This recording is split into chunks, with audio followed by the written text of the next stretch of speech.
Haleluya, haleluya, haleluya. Mari ikutlah aku sabda Tuhan, dan kamu akan kujadikan penjala manusia.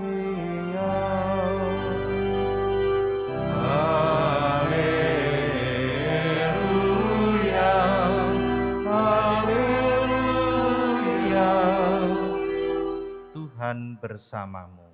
Dan bersama roh. Inilah Injil suci menurut Matius. Dimuliakanlah Tuhan. Pada suatu hari ketika Yesus sedang berjalan menyusuri Danau Galilea, ia melihat dua orang bersaudara, yaitu Simon yang disebut Petrus dan Andreas saudaranya. Mereka sedang menebarkan jala di danau, sebab mereka itu penjala ikan. Yesus berkata kepada mereka, "Mari, ikutlah aku, dan kamu akan kujadikan penjala manusia." Mereka pun segera meninggalkan jalannya lalu mengikuti Yesus.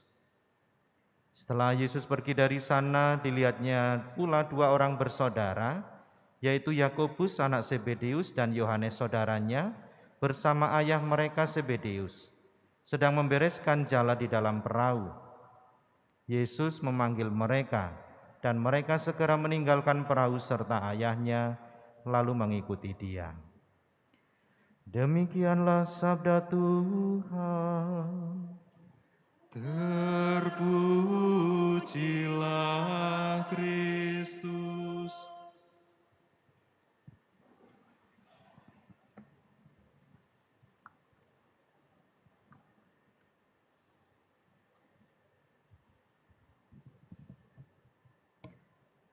Bapak Ibu saudara-saudari yang terkasih, selamat sore.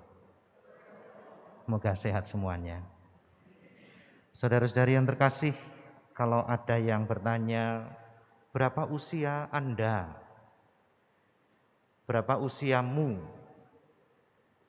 Kita pasti gampang menjawabnya, karena rata-rata ingatlah kita, kecuali mungkin seumuran bapak saya nggak tahu persisnya kapan lahir itu. Mungkin hanya mengatakan, oh zamannya gunung itu meletus gitu, zamannya Jepang begitu. Kalau yang sekarang tahulah pasti, bahkan menyebutnya. Ada yang 30, 40, 50, 60 gitu. Tapi kalau pertanyaannya itu ditambah atau diubah, selama sepanjang hidup kita yang berbeda-beda itu, bisa enggak saudara-saudari menceritakan apa yang sudah Anda dengar semuanya? Dari lahir sampai umur 30 ini. Ada yang bisa? Hebat kalau bisa. Otak kita terbatas. Tapi mungkin kalau misal ditanyakan hari ini sajalah, saudara-saudari sudah dengar apa? Masih kita akan mengatakan ada yang teringat, ada yang enggak, Romo. Ada yang berlalu begitu saja, ada yang harus saya dengar, ada yang pura-pura enggak saya dengar juga lah, terserahlah gitu kan. Masih terbatas. Tetapi kita juga akan mengatakan ada sesuatu yang saya ingat pasti. Sesuatu yang saya ingat itu pasti sesuatu yang menarik, benar kan? Yang menarik itu pasti akan teringat. Menarik itu bisa sesuatu yang baik atau juga sesuatu yang enggak baik. Itu pasti teringat, gampang. Termasuk misalnya kita ketemu dengan orang yang baik, oh pasti diingat. Ketemu orang yang menyebalkan, yo diingat. Maka gampang kalau mau diingat orang itu. Jadilah orang baik atau jadilah orang yang menyebalkan. Nah saudara-saudari yang terkasih, mungkin perlu penting sering sesekali kita juga mungkin menambah waktunya, bukan hanya sehari kita mengingat atau 1 jam, 1 bulan inilah kita mengingat apa ya hal-hal penting yang kita dengar selama ini. Ada enggak yang menguatkan iman saya? Ada enggak yang meneguhkan harapan saya? Ada enggak yang mengembangkan kasih saya? Atau juga sebaliknya, ada enggak banyak hal yang kita dengar itu melemahkan panggilan saya, melemahkan iman saya, bisa jadi. Lalu kita saring, kita seleksi, kita dengarkan suara yang baik. Mungkin kita juga jauhi beberapa hal yang mungkin isu, gosip, kasakusuk, fitnah dan sebagainya yang tidak membangun. Kalau kita ingat hari kemarin kita mendengarkan, mari kita belajar hidup yang lebih positif, hidup yang baik, memandang orang lain, memandang dunia, memandang sekitar kita itu lebih baik, lebih positif. Hari ini kita juga diingatkan seperti yang diungkapkan oleh Santo Paulus dalam suratnya hari-hari ini, soal iman. Iman muncul dari pendengaran karena kita mau mendengarkan Kristus. Mendengarkan Kristus berarti mendengarkan sabda Tuhan itu sendiri.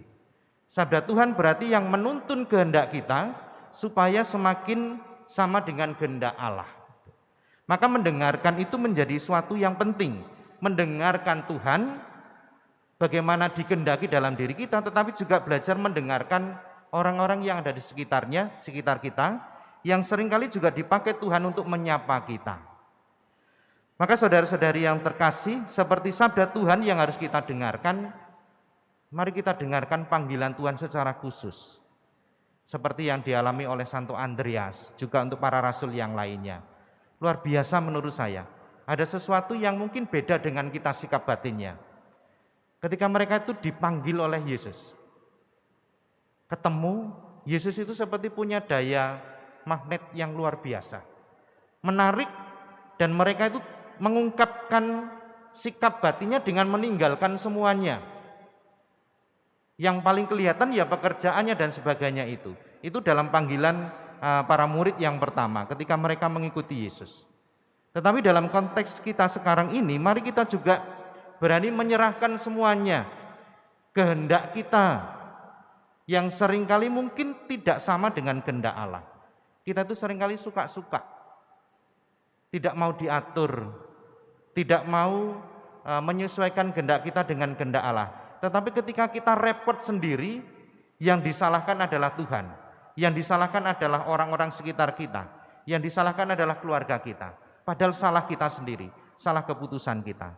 Maka hari ini secara khusus mari sederhana, belajar mendengarkan Tuhan, mendengarkan orang-orang yang di sekitar kita, mendengarkan orang tua, mendengarkan anak-anak, mendengarkan orang-orang yang mungkin dengan kebijaksanaannya juga menyampaikan sesuatu yang baik kepada kita.